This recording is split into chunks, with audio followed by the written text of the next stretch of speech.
Olá, tudo bem com vocês? Hoje a gente vai falar sobre petição inicial. Para facilitar a nossa vida, eu estou compartilhando meu bloco de notas. Todas essas anotações ao final da aula vão estar disponíveis para que vocês possam baixar no PDF. Mas eu resolvi compartilhar o bloco de notas para que a gente possa ir acompanhando para que faça sentido na cabeça da gente. Todo mundo sabe que a petição inicial é a peça principal de toda a nossa atuação. Não importa em que área do direito você atue, você vai utilizar a petição inicial em algum momento da sua vida. Lá no meu Instagram, eu recebo muitas perguntas de como sintetizar a peça. A inicial é o que eu tenho mais dificuldade, como que eu sintetizo os fatos. Então, o objetivo dessa aula é te ajudar com a petição inicial. Eu não vou me ater aos requisitos que estão no código, porque esses basta que vocês leiam, a gente vai passar por eles. O que eu vou me ater é a construção dos fatos. Antes da gente começar, eu preciso que vocês tenham em mente que o que muda o deferimento ou indeferimento do seu pedido não é a jurisprudência que você colaciona, tampouco a parte da doutrina que você copia. São seus fatos e seus pedidos. O juiz, quando ele pega um processo para ler, a primeira coisa que ele faz é correr para o pedido. Ele não vai nem ver, ele olha o título da ação, só para saber do que se trata, ele vai lá para a parte de pedidos. Ele vai ler os seus pedidos, depois ele vai voltar e ele vai ler os seus fatos. Entendam que, embora, quando a gente tenha feito OAB, tenham contado para a gente precisava colocar uma doutrina extraordinária, com uma jurisprudência excelente, talvez, na prática, isso não seja 100% verdade. Eu não estou falando para você que você precisa fazer qualquer coisa, não é isso. Mas talvez uma doutrina enxuta, com uma jurisprudência enxuta, te ajudem muito mais do que colacionar 7 jurisprudências sobre o mesmo tema. O juiz não vai ler. Entenda que se ele precisar usar uma doutrina, ele vai usar dele. Serve como norte, mas não salva vidas. Então, vamos lá. Vamos começar pelo conceito de petição inicial, que, via de regra, todo mundo deveria saber aqui, e eu acho que todos vocês sabem, né? Ato processual escrito por meio do qual uma pessoa exerce o direito de ação. Então, é escrito. Premissa. Você deve saber escrever. E é o que eu vou te ajudar aqui. Se a gente for lá no artigo 319 do Código de Processo Civil, a gente vai pegar todos os requisitos básicos que uma petição inicial deve ter. Trouxe aqui para vocês. Juízo aqui é dirigida e veja, eu vou enfatizar de novo. A minha aula aqui não é para te ensinar a direcionar a petição inicial. É para te ensinar fatos e pedido. Mas nós vamos passar por tudo isso.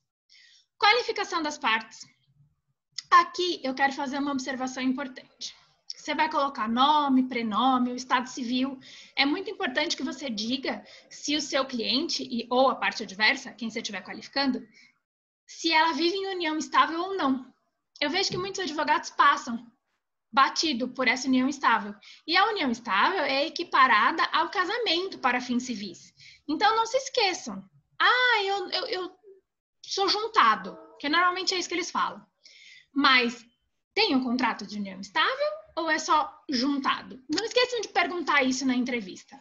Se vocês assistirem a minha aula de entrevista com o cliente, lá eu trago mais pontos sobre isso que nós não vamos ficar se apegando aqui, porque senão essa aula aqui vai ter 39 horas. Estado civil, existência de união estável, a profissão. E aqui é uma dica. Óbvio que você é adulto e você vai fazer se você quiser. Número de inscrição no cadastro de pessoa física ou no cadastro nacional de pessoas jurídicas. Fulano de tal, brasileiro, solteiro, piriporó, inscrito no CPF/MF sob número, você vai colocar o número do CPF, vírgula, RG número. Excetuando quem porta doença, no mais ninguém porta nada. Você porta a arma quando você está com a arma na mão. Depois que você deixou ela em cima da mesa, você não está mais portando coisa nenhuma. Então, ninguém é portador de RG.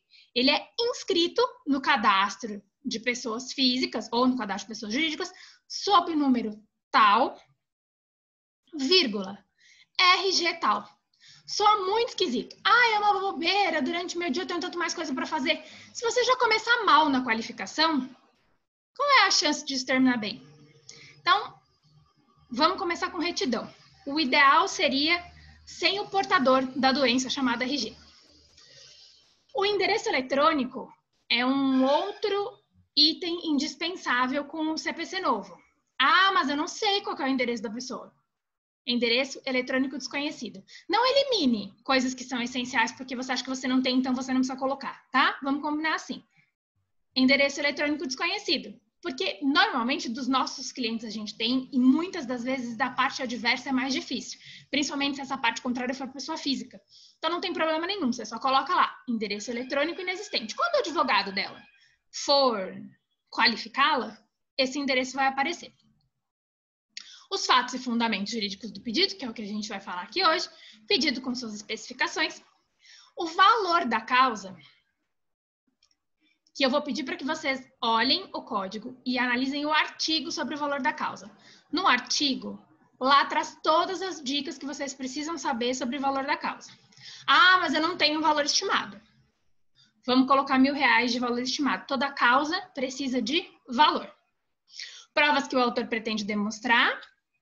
E mais importante, o código novo nos trouxe essa observação. A gente precisa dizer se queremos ou não queremos a audiência de tentativa de conciliação. Ah, Carolina, mas é inútil porque o juiz vai fazer de toda sorte. Talvez não. Se a parte contrária também se manifestar pela não realização da audiência, você pulou essa audiência do 334. E, além do que, ela é obrigatória. Aceitar ou não aceitar a audiência é fato... Aceitar. Se manifestar ou não sobre a realização da audiência, porque a gente não aceita nada, né? Quem vai dizer se a gente vai fazer mesmo ou não vai fazer é o juiz. Mas dizer se pretende ou se não pretende é obrigação nossa. O artigo 319 do CPC inclui como uma das obrigações. Então, vamos lá. Passado isso tudo, nós vamos falar sobre os documentos indispensáveis à propositura da ação, que eu vou trazer aqui para vocês na tela. Os documentos pessoais e a procuração. Eu coloquei na sequência aqui para vocês olhem os artigos. Sempre que a gente vai fazer alguma coisa jurídica, embora pareça um pouco tolo olhar a lei seca, ai, nossa, me formei com essa lei seca, isso existe, não tem necessidade de olhar. Olhem sempre. Tudo que a gente vai fazer jurídico tem que ter uma explicação na lei seca. Então, eu coloquei aqui para vocês os artigos, os documentos indispensáveis à propositura da ação e a procuração, que está inclusa como documento indispensável. Para a gente começar a falar sobre fatos e eu explicar para vocês como eu faço, eu não estou dizendo aqui que é o método mais correto, que se você não fizer assim vai estar errado. Foi um jeito que eu comecei a utilizar, é o modo como eu faço as minhas peças e eu tenho tido sucesso até hoje. Então, eu presumo que talvez isso funcione com vocês também. Eu uso o método de Descartes. Antes de você aí do outro lado torcer o nariz e falar, ah, não, lá vem ela falar de filosofia, eu achei que era uma aula prática. Veja, filósofos ensinaram a gente a estudar. Então, eu vou usar aqui umas premissas. São 4 premissas. Eu vou mostrar para vocês o que Descartes falava e eu vou dar uma adaptada à nossa realidade. Então, vamos lá para a primeira premissa. Vou colocar aqui para vocês. Jamais acolher alguma coisa como verdadeira que eu não conhecesse evidentemente como tal, isso é, evitar cuidadosamente a precipitação e a prevenção. É natural que quando a gente atende o cliente, ele chega falando 599 mil coisas e a gente, para mostrar serviço e para saber, né, para que ele ache que a gente sabe do que está acontecendo, você vai anotando tudo que aquele cliente vai falando e fica uma confusão. E, normalmente, eles não narram o assunto numa ordem lógica, começa do fim para o começo, na tua cabeça fica meio perdido. Então, a primeira coisa que eu quero que você faça, antes de qualquer coisa, é verificar a autenticidade daquilo que o teu cliente te traz. Ah, eu não estou dizendo que o seu cliente é mentiroso. Não é isso. Afinal de contas, a gente está advogando para ele, é nele que a gente tem que acreditar. O que eu quero que você tenha em mente é a sua responsabilidade como advogado e a sua responsabilidade sobre as coisas que você vai colocar no processo. Todos os documentos que a gente anexa ao processo, via de regra, eles não precisam estar autenticados.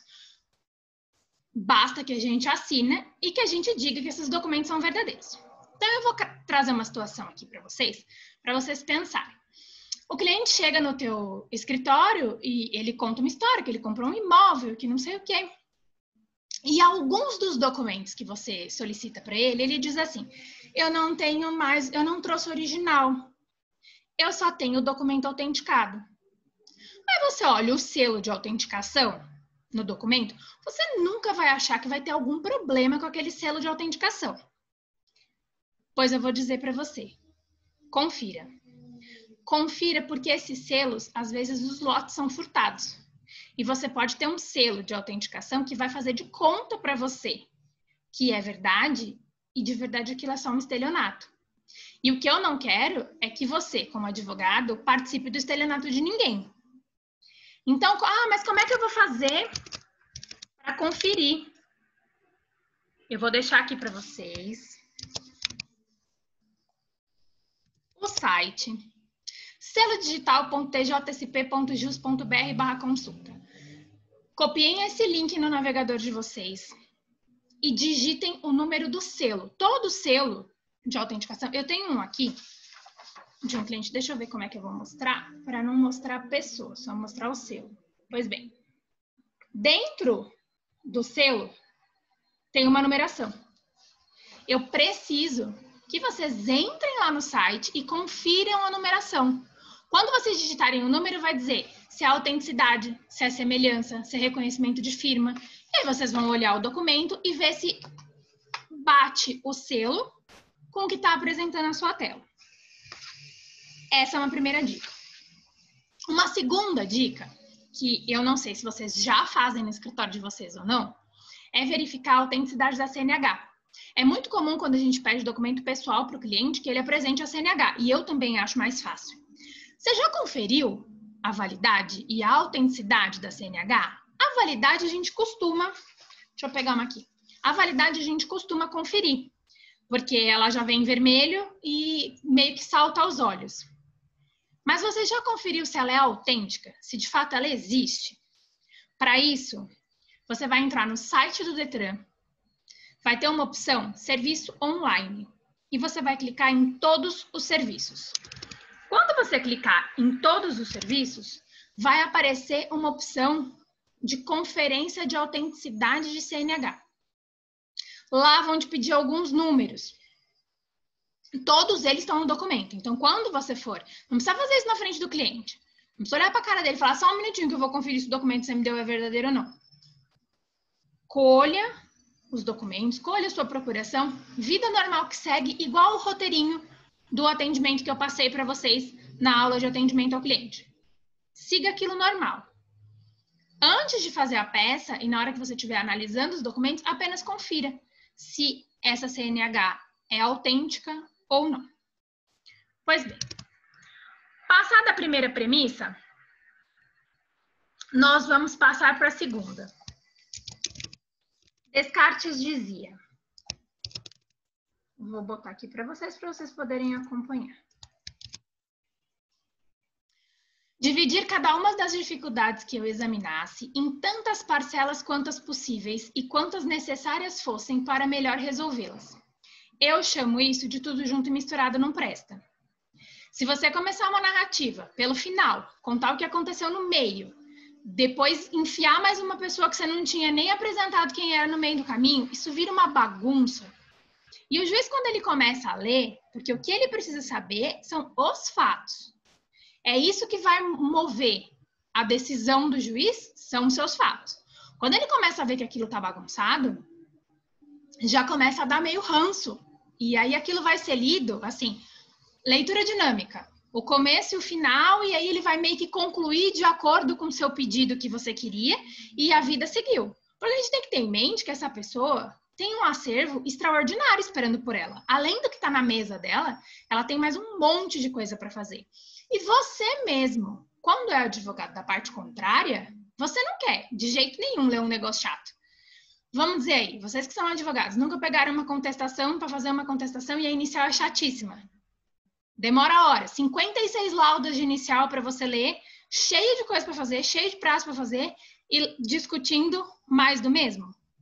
Então, vamos criar uma ordem lógica e vamos dividir as coisas direitinho para que isso faça sentido. O cliente chega no seu escritório e ele diz que meu marido morreu, deixou bens e deixou um filho dentro e um filho fora do casamento. Vamos separar. Em que regime de bens ele casou?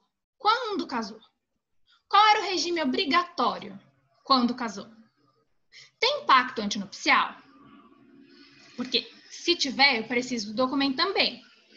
Ah, perfeito, não tem pacto antinupcial, esse aqui é o regime de bens. Quando ele morreu, quantos filhos vivos ele deixou?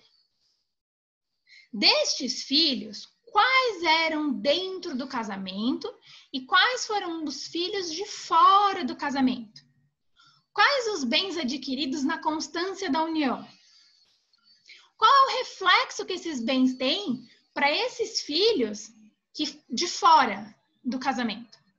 Veja, separem em tópicos as ideias de vocês. E não tem problema nenhum de fazer um esqueleto à mão. Principalmente quem advoga com direito de família, que é bem complicadinho, nesse vai e vem, tem que desenhar.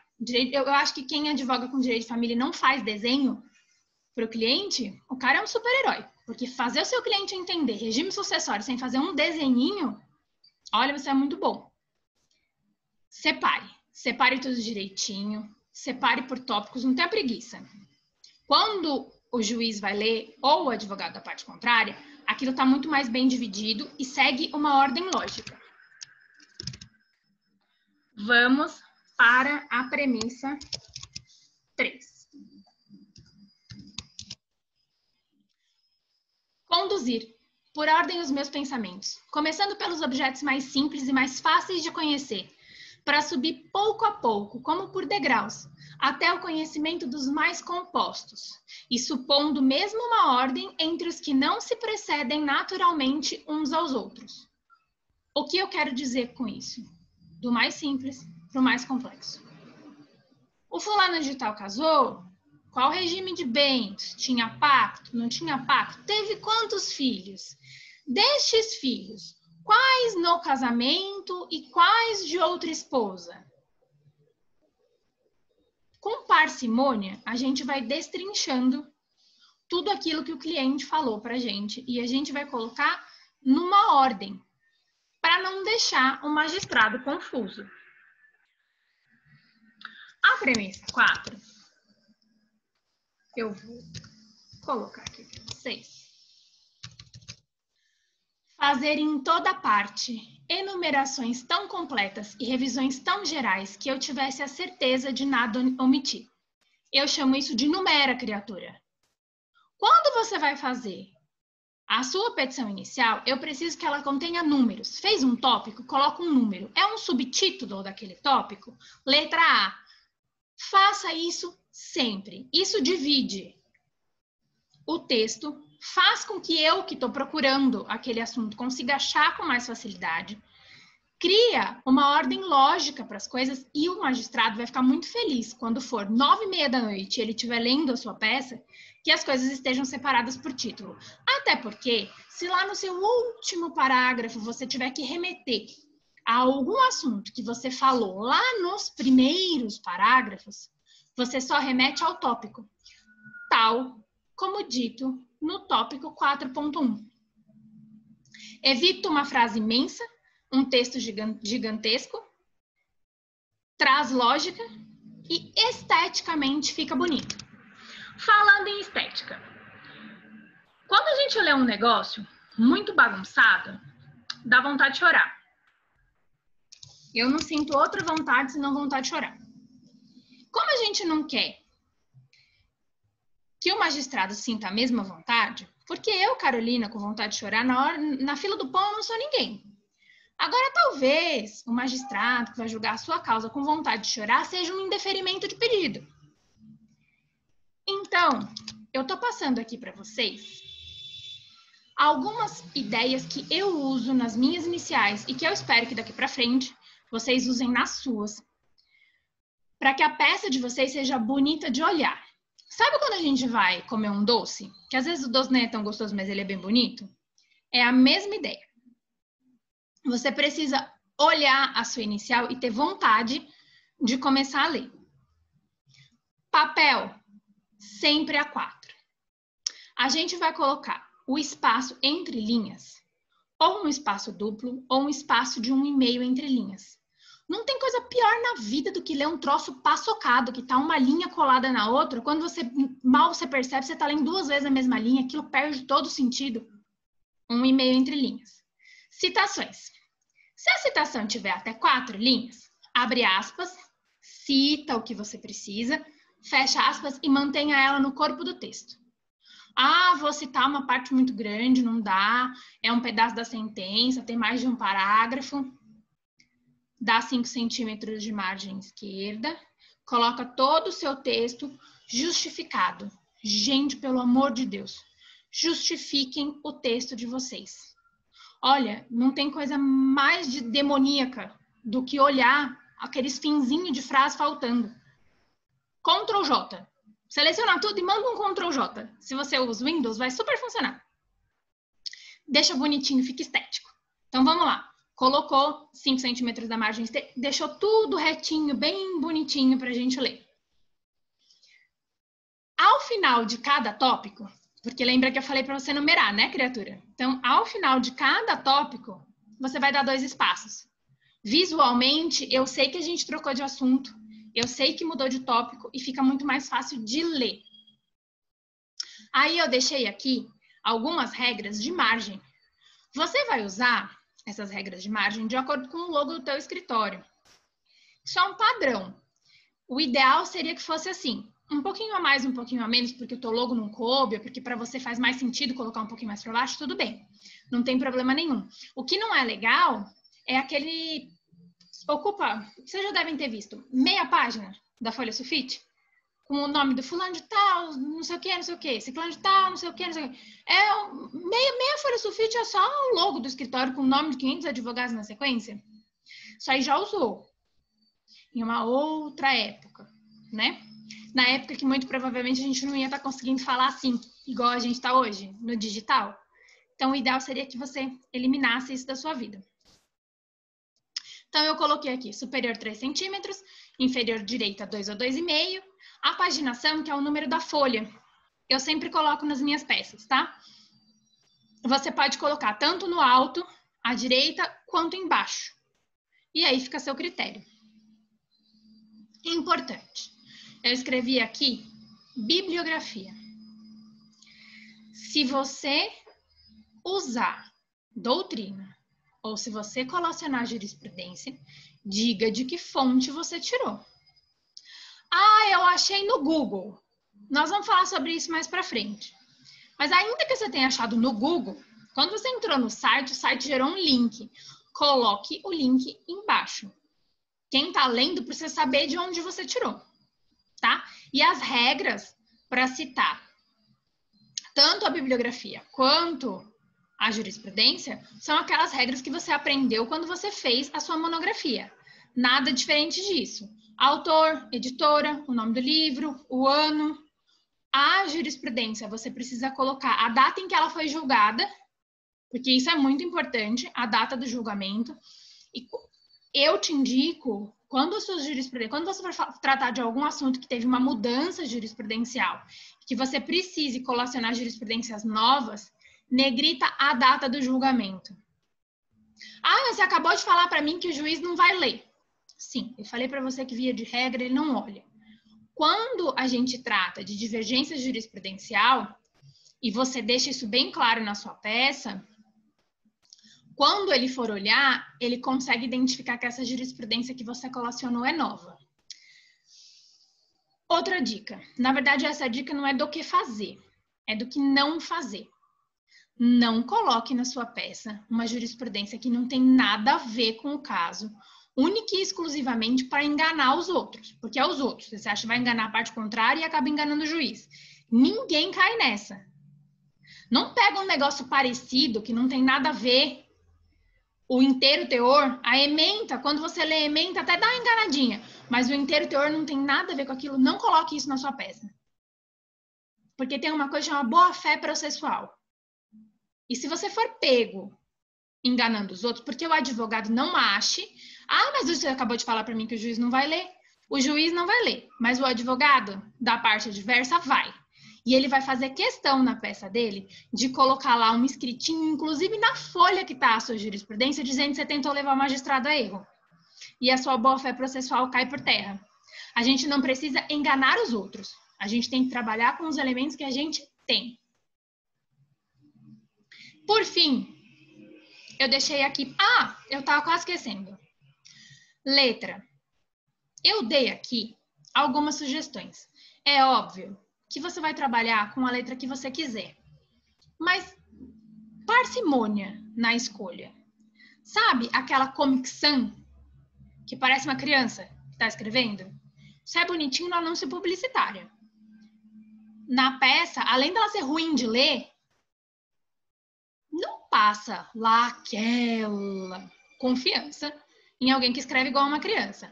E aquelas letras cursivas, aquelas coisas apertadinhas, que precisa botar uma lupa para ler ou colocar a tela do computador em 165% para você conseguir enxergar. Vai no básico, que o basicão não tem erro, tá? Deixei aqui para vocês algumas opções e aí, dentre essas, vocês escolham. Sei lá, se às vezes vocês já até usam outra. Se vocês usam outra também, vá lá no meu Instagram e me diz as outras letras que vocês usam, me dê indicações que às vezes eu também gosto de mudar.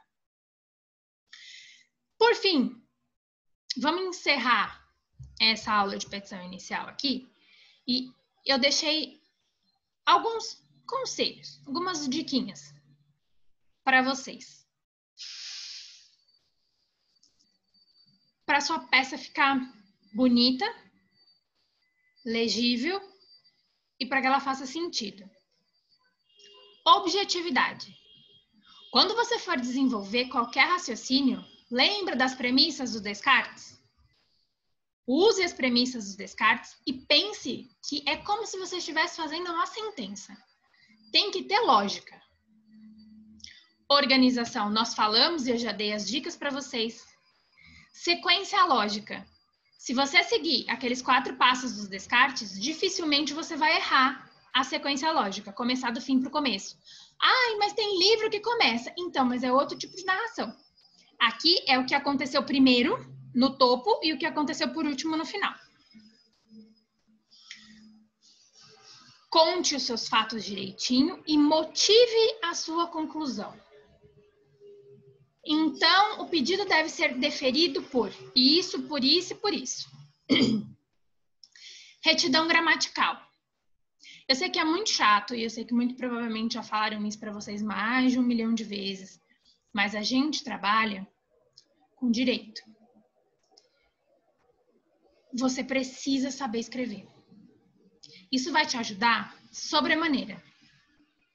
Diferente do engenheiro, para vocês faz muita diferença. Quando a gente pega um texto fluido, uma leitura gostosa, vai mais rápido, a gente entende melhor. Então, eu preciso que você tenha retidão gramatical. Não adianta saber falar 39 línguas e o português vareia. Mas eu não, no colégio eu não gostava disso, eu não estudei isso muito bem, eu não sei muito bem, não gosto. O não gosto talvez seja um problema. Era bom começar a gostar.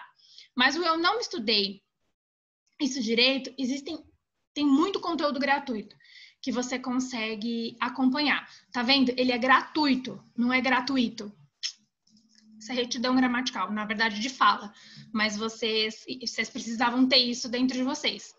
Então vai lá, procura esse conteúdo. É fácil de achar, hoje a internet está aqui para ajudar a gente. Não esqueçam de olhar esses conteúdos. Latim. Eu sei que a gente passa algumas aulas da faculdade ouvindo aquele professor falar latim, ensinar aquelas terminações, e você pensa que aquilo tudo é muito chato, e quando você sai da faculdade você quer fazer jus ao que você aprendeu na faculdade e usar o latim. O latim cabe em casos muito específicos. Ele deixa um texto pesado. Quando ele é grafado de maneira errada, as pessoas vão rir da sua cara. E ele pode ser substituído sempre não, em sua grande maioria, por palavras em português. Então, se você conseguir evitar ao máximo que você puder o latim, talvez isso seja um benefício para você e não alguma coisa que, puxa, aprendi na faculdade e não usei. Os tempos mudaram. As coisas mudaram. Os advogados mais novos não utilizam o latim e isso não é falta de cultura. É só porque é chato mesmo, assim, é ruim. Em alguns pontos específicos, eu volto a dizer, vocês vão ter que usar. Outra coisa, não grifa. Grifa não pinta, sabe? Igual marca-texto, que passa aquele negocinho amarelo. Faz isso não. Não. Se você precisar dar ênfase a alguma parte do seu texto, negrita, escreve que os grifos são seus, põe entre aspas, grifos nossos, mas não pinta a sua peça inteira. Que vem uma frase de amarelo, outra frase de cor de rosinha, faz isso não, tá? Deixa tudo bonitinho, branquinho, que a gente gosta de ler branquinho. E por fim, o que eu queria dizer para você, quando vocês utilizam fontes, as fontes têm que ser autênticas. Eu sei que quando a gente procura qualquer coisa que a gente digita no Google e põe um ponto de interrogação no final, o Google traz um tratado sobre aquele negócio. Confira se o que você está olhando de fato existe. Eu conheço muita gente que citou fonte que sequer existia. Quando você vai procurar, o Jus Brasil te traz inúmeras opções. Mas será que o fulano que escreveu no Jus Brasil escreveu mesmo assim? Ele sabe do que ele está falando? Será que ele não copiou aquilo de algum lugar? Será que ele entendeu o que ele disse? É uma fonte segura? Não esqueçam de verificar isso. Isso é serviço de vocês, doutores. Vocês têm que saber aquilo que vocês colocam na peça de vocês. E tem que trabalhar com verdade.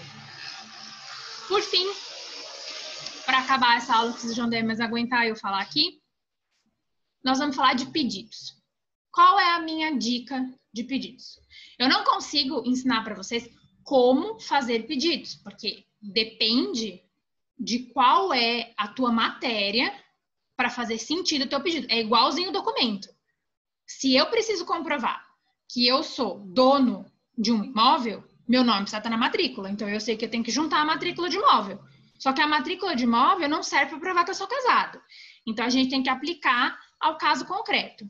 Mas o geralzão, que serve para todo mundo que estiver redigindo uma inicial. Lembra que você tinha que numerar? Que eu pedi lá na frente para que você numerasse bonitinho? Embaixo de cada tópico, conclua o seu tópico fazendo um pedido.